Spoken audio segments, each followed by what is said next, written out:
Hello students, आज हम लोग यहाँ पर स्टार्ट करेंगे क्लास 10th मैथमेटिक्स का थर्ड चैप्टर। जो क्लास 10th मैथमेटिक्स का थर्ड चैप्टर है वो है linear equation in two variables, right. चलिए मैं यहाँ पर नेम लिख देता हूँ सबसे पहले, लीनियर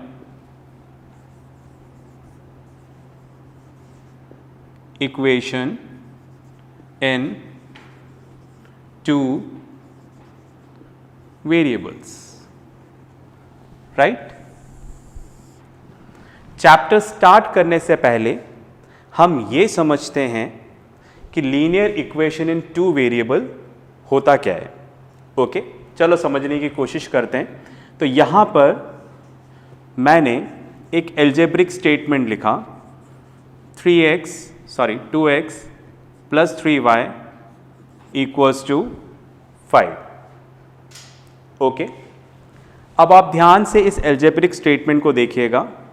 यहाँ पर ये जो वेरिएबल x है इसके ऊपर कुछ भी नहीं लिखा हुआ है, राइट, कोई पावर नहीं लिखी हुई है, तो हम मानेंगे कि इसकी पावर यहाँ पर क्या है 1। ओके, फिर आप y पे कॉन्सेंट्रेट करिए, y के ऊपर यहाँ पर कोई पावर नहीं है, तो हम क्या मानेंगे यहाँ पर क्या है 1। ओके, तो यहाँ पर दो वेरिएबल्स हैं x और y, इसकी पावर भी 1 हो गई, इसकी पावर भी 1 हो गई। तो दैट मीन्स इस एल्जेब्रिक स्टेटमेंट में जो वेरिएबल की हाईएस्ट पावर है वो हो गई 1, राइट। तो हमने क्या बोला, वेरिएबल की हाईएस्ट पावर इज 1। तो जो हाईएस्ट पावर होती है उसी को हम यहां पर क्या बोलते हैं, डिग्री, राइट। तो जब डिग्री 1 होती है तो हम उसको नेम देते हैं लीनियर, राइट। ऐसा हमने जूनियर क्लासेस में पढ़ा, मैं एक बार और आपको यहां पर बता रहा था। तो यहां पर x के ऊपर पावर 1, y के ऊपर पावर 1, तो ये जो एल्जेब्रिक स्टेटमेंट है इसकी डिग्री हो गई 1। डिग्री 1 होती है तो हम क्या बोलते हैं, लीनियर। ओके, चलिए आगे चलते हैं हम। अब आप देखिएगा यहां पर अगर आप देखोगे तो इक्वालिटी का साइन है। तो किसी भी एल्जेब्रिक स्टेटमेंट में अगर इक्वालिटी का साइन आता है तो हम उसको बोलते हैं इक्वेशन, राइट। थर्ड आप देखिए यहां पर दो वेरिएबल्स हैं, दो वेरिएबल्स कौन से, x एंड y। दो वेरिएबल्स का मतलब यह हो गया कि दोनों डिफरेंट वेरिएबल होने चाहिए, जैसे एक x और एक y। तो यहां पर हैं हमारे पास टू वेरिएबल्स, राइट। तो अब आप ध्यान से देखिए यहां पर आपके चैप्टर का नाम कंप्लीट हो रहा है linear equation in two variables. तो दैट मीन्स क्लास 10th के इस चैप्टर में हम इस तरह की इक्वेशंस के बारे में पढ़ेंगे। चलो अब देखते ये हैं कि इस तरह की इक्वेशंस के बारे में हमें क्या पढ़ना है। ओके,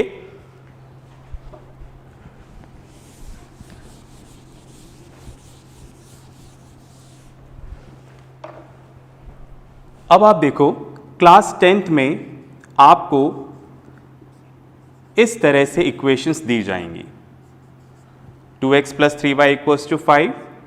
सेकेंड मैंने यहां पर लिखा 7x plus 3y equals to 6, right. तो क्लास 10th में आपको इस तरह से दो इक्वेशंस एक साथ देंगे और आपसे बोला जाएगा यहां पर सॉल्व, राइट, फाइन। तो आपको यहां पर क्या बोलेंगे, सॉल्व। अब यह कि सॉल्व का मतलब क्या है, सॉल्व का मतलब है to find the value of x and y। तो मतलब आपको यहां पर जो वेरिएबल है x एंड y, इसकी आपको यहां पर वैल्यू निकालनी है, राइट। अब आप देखो अगर वैल्यू निकालनी है तो we need some method, right. तो हमें यहां पर क्या चाहिए होंगे, मेथड चाहिए होंगे, राइट। चलो अब देखते हैं कि यहां पर कौन से मेथड्स हैं। चलिए उसके लिए इधर आते हैं हम लोग। ओके, तो यहां पर इन इक्वेशंस को सॉल्व करने के लिए, मींस x और y की वैल्यू निकालने के लिए हमारे पास दो मेथड्स हैं, राइट। एक तो हमारे पास मेथड है एल्जेब्रिक मेथड और दूसरा हमारे पास मेथड है graphical method, right. Algebraic method के अंदर तीन मेथड्स हैं। First, substitution method, right. Second,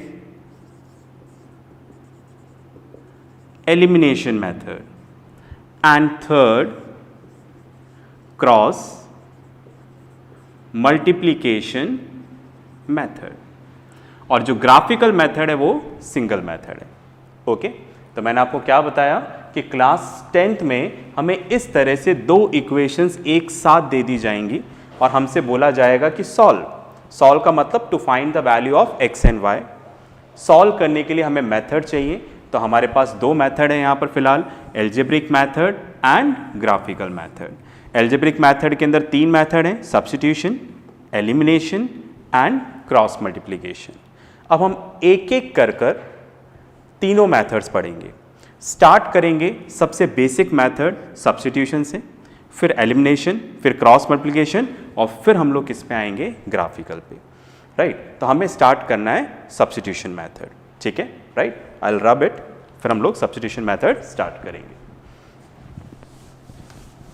okay, हम लोग यहां पर स्टार्ट करते हैं substitution method.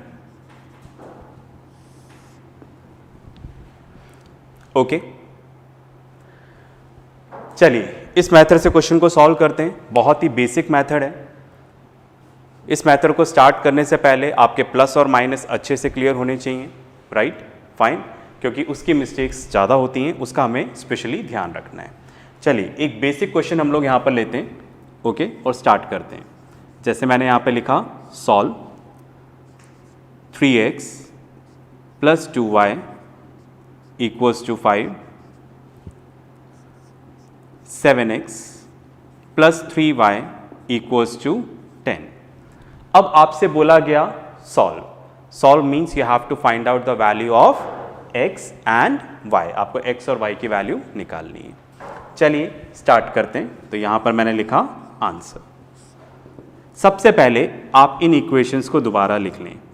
3x plus 2y equals to 5, 7x plus 3y equals to 10, right. इसको आप नाम दे दें इक्वेशन 1, इसको आप नाम दे दें इक्वेशन 2। अब आप क्या करिए, इन दोनों में से कोई एक इक्वेशन सेलेक्ट कर लें। आप 1 भी कर सकते हैं, आप 2 भी कर सकते हैं, राइट। चलिए मैंने यहां पर सेलेक्ट किया इक्वेशन 1, तो यहां पर मैं लिखता हूं फ्रॉम इक्वेशन 1 वी गेट, यहां पर इक्वेशन 1 लिखता हूं मैं 3x plus 2y equals to 5। तो मैंने अपना पहला स्टेप कंप्लीट किया। पहला काम है इन दोनों में से कोई एक इक्वेशन सेलेक्ट करना। अब मैंने यहां पर इक्वेशन 1 सेलेक्ट कर लिया है। यहां पर आपको दो वेरिएबल दिख रहे हैं x और y। आपको क्या करना है, x और y दोनों में से किसी एक की वैल्यू निकालनी है। यहां पर वैल्यू निकालने का मतलब यह है कि जो भी वेरिएबल आप सेलेक्ट कर रहे हैं वो एक तरफ रहना चाहिए और बाकी जो इसके नंबर्स वेरिएबल हैं वो दूसरी तरफ चले जाने चाहिए, राइट। कैसे देखिएगा, यहां पर मैंने सेलेक्ट किया x, ओके, तो मैं x को एक तरफ रखूंगा और बाकी सबको दूसरी तरफ ले जाऊंगा। जैसे इसको ले जाते हैं, इसके आगे प्लस है तो इधर जाकर क्या हो जाएगा, ये माइनस। तो मैंने यहां पे लिख दिया 5 माइनस 2y। अभी भी आप देखो x अकेला नहीं हुआ है, इसके साथ इसका कोफिशिएंट है 3। यहां पर हमें x अकेला रखने का मतलब इसका कोफिशिएंट क्या होना चाहिए, सिर्फ 1, राइट। चलिए आगे चलते हैं। अब हम देखेंगे 3 यहां पर मल्टीप्लाई हो रहा है, कोई साइन नहीं है तो मल्टीप्लाई, तो ये इधर आकर क्या हो जाएगा, divide. x equals to 5 minus 2y upon 3, ये 3 यहां पर आ गया, नीचे आ गया। तो अब आप ध्यान से देखिएगा, x यहां पर अकेला रह गया, मतलब इसका कोफिशिएंट 1 है, और बाकी सब दूसरी तरफ है, तो हम बोलेंगे यहां पर x की वैल्यू आई है y के टर्म्स में, और जैसे ये x की वैल्यू आ गई, इसको आप नाम दे देंगे इक्वेशन 3, राइट। तो अब आप देखो, हमने पहला काम ये किया था, इन दोनों में से एक इक्वेशन सेलेक्ट करी, फिर इन दोनों में से किसी एक वेरिएबल की वैल्यू निकाल ली, दैट इज x। अब x की वैल्यू आ गई है। अब ध्यान से देखिए, ये x की वैल्यू आपने कौन सी इक्वेशन से निकाली है, फर्स्ट से। तो आपने फर्स्ट से निकाली है, तो इसको आप कहां रखेंगे, सेकंड में। अगर आपने सेकंड से निकाली होती तो आप इसको कहां रखते, फर्स्ट में। सेम इक्वेशन में नहीं रखना है, ओके। तो यहां पर हमने x की वैल्यू इक्वेशन 1 से निकाली है, हम इसको 2 में रखेंगे, ओके। तो यहां पर लिखते हैं bye substituting the value of x in equation 2 we get, right। हमें x की वैल्यू इक्वेशन 2 में रखनी है। वैल्यू रखने का मतलब x को हटा देना है, x को हटाकर वो वैल्यू रख देनी है। कैसे, देखिएगा, मैं लिखता हूं 7, फिर x है, x हटा दिया हमने, हटा दिया, यहां पर आ जाएगा 5 माइनस 2y अपॉन 3, ये हमने x की वैल्यू रख दी, बाकी सब एज इट इज। फिर प्लस का साइन है, देन 3y एंड देन 10, ठीक है। चलिए अब ब्रैकेट ओपन करते हैं, 7 के नीचे यहां पर कुछ भी नहीं है तो हम मानेंगे 1, राइट। अब हमें मल्टीप्लाई करना है। मल्टीप्लाई कैसे होगा, न्यूमरेटर न्यूमरेटर से होगा, डिनोमिनेटर डिनोमिनेटर से होगा। चलो मल्टीप्लाई करते हैं, तो 7 इंटू 5 माइनस 2y, राइट, और नीचे आ जाएगा 1 इंटू 3, ओके। यहां पर 2 टर्म्स थी, इसलिए मैंने मल्टीप्लाई का साइन नहीं लगाया, अंडरस्टूड है, और ब्रैकेट लगा दिया है ताकि हम मल्टीप्लाई करेक्टली कर सकें। अब आप देखो मल्टीप्लाई कैसे होगा, राइट। 7 इससे मल्टीप्लाई होगा, तो 7 इंटू 5 35, राइट। फिर माइनस का साइन, 7 इससे मल्टीप्लाई होगा, 7 इंटू 2 14, और नीचे आ जाएगा 3 प्लस 3y, इसके नीचे कुछ भी नहीं है तो 1, राइट। अगर डिनोमिनेटर में कुछ नहीं दे रखा है तो हम उसको 1 एज्यूम करते हैं। यहां पर ब्रैकेट लगा लें, ठीक है। आगे चलते हैं।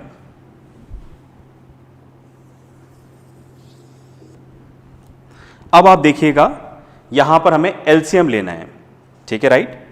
तो यहां पर हम लोग एलसीएम ले लेते हैं। एलसीएम लेने के 2 तरीके हैं, राइट। अभी सिंपल वाला देखते हैं, बाद में दूसरा वाला भी देखेंगे। तो एलसीएम कैसे लेंगे, ओके। 3 इंटू 1, इसके डिनोमिनेटर को मल्टीप्लाई कर दें, 3 इंटू 1, ठीक है। फिर ये इससे मल्टीप्लाई होगा, तो अगर 1 इससे मल्टीप्लाई होगा तो ये एज इट इज आ जाएगा 35 माइनस 14y, फिर प्लस का साइन, 3 इससे मल्टीप्लाई हो जाएगा, तो 3 इंटू 3 9। इस तरह से हमने एलसीएम लिया, राइट। तो एक एलसीएम हम इस तरह से भी लेते हैं, एक दूसरे तरीके से भी लेते हैं, जहां आएगा मैं आपको बता दूंगा, या आपने जूनियर क्लास में भी पढ़ा होगा, राइट। एनीवे, अब हम कैलकुलेशंस पे आते हैं। अब आप देखो यहां पर -14y प्लस 9y, एक प्लस है एक माइनस है, तो सब्ट्रैक्ट होगा, राइट। तो 14 माइनस 9 मैं यहां पे लिख देता हूं। पहले तो मैंने लिख दिया 35, फिर 14 माइनस 9 5, और साइन किसका आएगा, माइनस का। क्यों, क्योंकि जो बड़ा वाला नंबर है, जो बिगर नंबर है, वो नेगेटिव है। नीचे 3 इंटू 1 3, राइट, और यहां पर आ गया 10। ओके, अब आप देखें 3 को हम इस 10 से मल्टीप्लाई करते हैं, 35 माइनस 5y, 3 इंटू 10 30। ओके, 35 30 को इधर ले आएं तो माइनस हो जाएगा, 5y को उधर ले जाएं तो प्लस हो जाएगा, राइट। तो यहां पर आ जाएगा 35 माइनस 35, राइट। इसको हम ऐसे भी लिख सकते हैं 5y इक्वल्स टू 5। हमने LHS को RHS बना दिया, RHS को LHS बना दिया, एक ही बात है। अब y मल्टीप्लाई हो रहा है, इधर आकर डिवाइड हो जाएगा, तो y इक्वल्स टू 5/5, तो दैट इज 1। इस तरह से हमने क्या किया, y की वैल्यू निकाल ली, राइट। पर अभी भी x की वैल्यू आनी बाकी है। ओके, तो एक बार दोबारा देखते हैं, देखो बिकॉज स्क्रीन फुल हो गया है, मुझे रब करना पड़ सकता है। ओके, तो एक बार हम देखते हैं कि हमने किया क्या है। हमसे बोला गया सॉल्व करना है, सॉल्व मतलब x और y की वैल्यू निकालनी है, और मेथड फॉलो करना है सब्स्टिट्यूशन। तो सबसे पहले हम क्या करेंगे, इस इक्वेशन को लिख देंगे 1 और 2। इन दोनों में से कोई एक इक्वेशन सेलेक्ट कर लेंगे। हमने 1 किया, फिर किसी एक वेरिएबल की वैल्यू निकाल लेंगे। हमने x की वैल्यू निकाली, हमने x की वैल्यू इक्वेशन 1 से निकाली थी, तो इसको 2 में रख देंगे, इधर हमने 2 में रख दिया, और ऐसा करने से ऑटोमेटिकली हमारे पास y की वैल्यू आ गई। अब हमारे पास टारगेट है कि हमें x की वैल्यू निकालनी है, ठीक है। अब x की वैल्यू निकालने के लिए देखो क्या करेंगे हम लोग, देखिएगा मैं स्टेटमेंट लिख रहा हूं यहां पर, by substituting the value of y in equation 3। Equation 3 में रखनी है y की वैल्यू। अब आप बोलोगे सर 1 और 2 में क्यों नहीं? 1 और 2 में भी रख सकते हैं, बट 3 में रखेंगे तो डायरेक्ट आंसर आ जाएगा, तो हम इसलिए 3 में रखेंगे, राइट। तो यहां पर लिख देते हैं by substituting the value of y in equation 3 we get, right. तो अब हमें क्या करना है, y की वैल्यू को इक्वेशन 3 में रखना है, ठीक है, राइट, फाइन। तो मैं इसको इक्वेशन 3 में रखने जा रहा हूं, बट सिंस जगह खत्म हो गई है तो मैं इस साइड को इतना रब कर कर बाकी की स्टेप्स इधर लिख देता हूं। ओके, तो आप देखिएगा,